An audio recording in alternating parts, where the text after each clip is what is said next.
Hello and welcome to Reporters, the programme that brings you the very best stories from our correspondents around the world. Today we're in Bangladesh, where the textile industry is booming. 4 million workers around the country are dedicated to producing clothing for some of the world's biggest brands, and owners are cashing in on increasing demand. But while Bangladesh is fast becoming a textile goldmine, the industry workers are fighting for better conditions. Exhausted, hungry and struggling to make ends meet, unions and workers battle on for decent pay.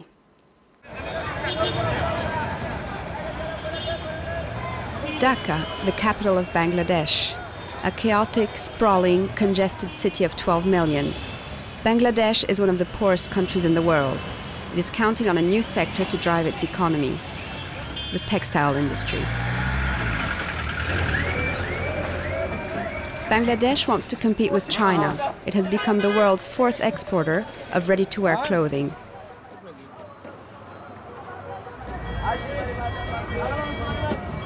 In spite of his humble appearance, Prasanna Kanu manages a large clothing factory in the outskirts of Dhaka. It's not good. I spend too many hours of my life in the bus. Yet Kanu is among those Bangladeshi who have benefited from the growth of the textile industry. This is an industrial zone. There are many garment factories. Here. How many garment factories? 1,000. 1,000. How many workers? This is a million. The group Kanu works for runs 3 factories. In this one, 1,200 employees sew trousers for the European and North American markets. This is States, America, and this one just UK. Walmart, UK. Walmart, but also Marks and Spencer's, are among its main clients. The key strength of this company, and of Bangladeshi textile in general, is its labor. These workers toil up to 70 hours a week. Their maximum output is 70 or 80 pieces an hour. At the beginning of the day, it's perhaps 50 or 55. After that, it accelerates. The Bangladeshi workforce is ruthlessly exploited. It is the world's cheapest, so the trousers coming out of this factory are sold to foreign distributors at unbeatable prices. This is our purchase order contract. Order is 14,244 pieces. Unit price, US dollar, 6.74 pieces. But how much the same trouser will be sold for 15 times more in Europe. Actually, our country is little bit poor, underdeveloped country. For that reason, our rate is little bit less. Before, maybe 5 years before, China is less. Now China become high, their cost of living become high. China is no longer the workshop of the world. Bangladesh has become the new gold mine of textile. But at what price? Last year, thousands of workers took to the streets of Dhaka to demand a pay raise. The ensuing crackdown left at least 3 of them dead. The workers were demanding a minimum wage of 50 euros a month. They only got 30.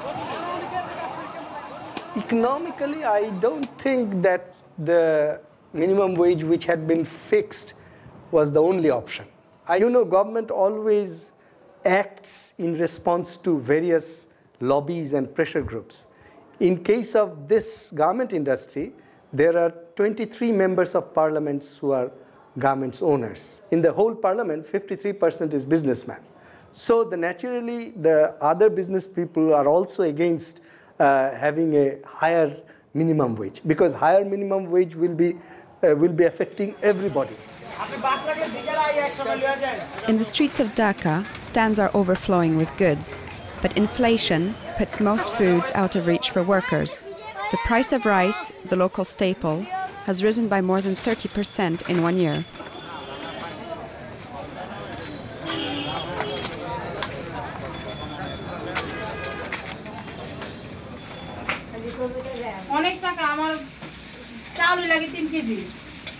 I spend a lot on food.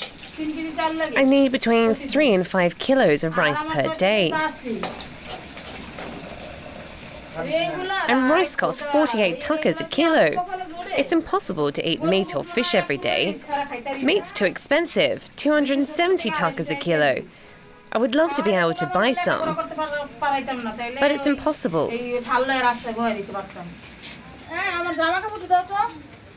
Kulsum has been working in the textile industry for 30 years. With her current salary, she can barely feed her 5 children. A roofless kitchen, a pump shared with dozens of neighbors. Kulsum spends 80% of her salary on this house. But her income was no longer enough. Her eldest daughter had to quit school. She's 20 years old. She started working at 13.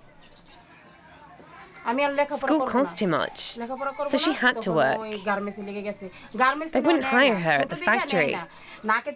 So she put on a veil, makeup, and said she was 18. Then she was able to start working.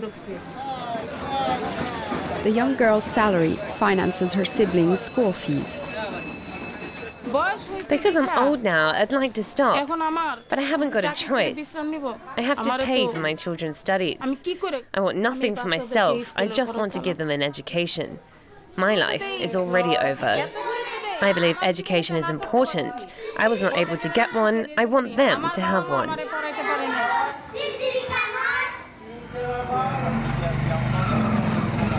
Day-to-day life is getting harder and harder for Kulsum.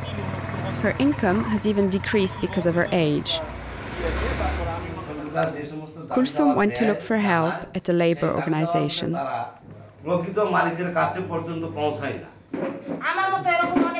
I'm old. I've been working for more than 20 years, more than 25 years even. But my boss has demoted me to lower my salary. It's a strategy to pay me less. But if we protest, they threaten to fire us. If I lose my job, what am I going to do? What am I? What are my children going to eat? We can't even protest. So you leaders, what can you do? The said leaders haven't really got an answer. Trade unions are forbidden in Bangladeshi garment factories. Labor organizations carry little weight.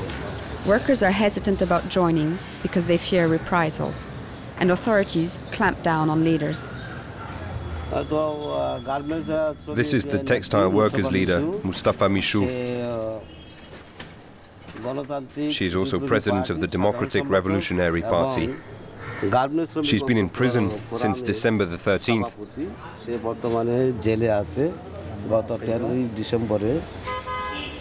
Authorities consider that workers have nothing to complain about anymore since last year's pay raise. The administration in charge of textile makes no secret of its goal: protecting the sector's competitiveness and the interests of the bosses. We need to ensure the sector develops. If owners make a profit, they can open new factories and employ more people.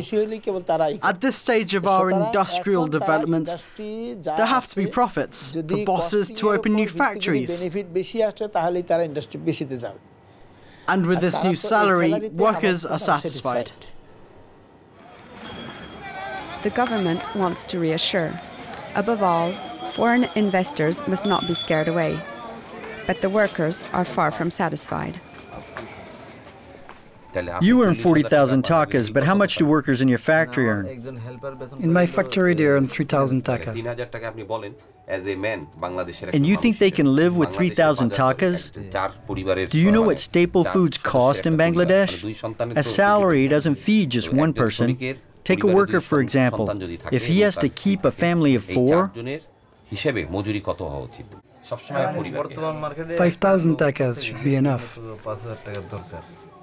No, at least 12,000 takas are necessary. You can't live with 5,000, that's for sure.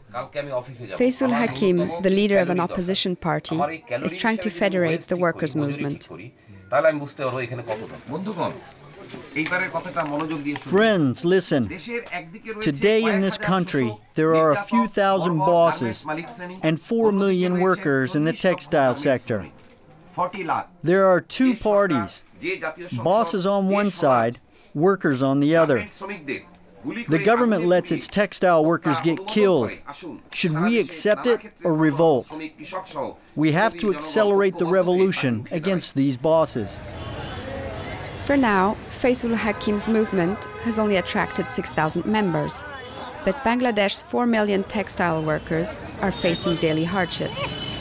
On average, they earn 3 times less than an Indian worker and half as much as a Chinese.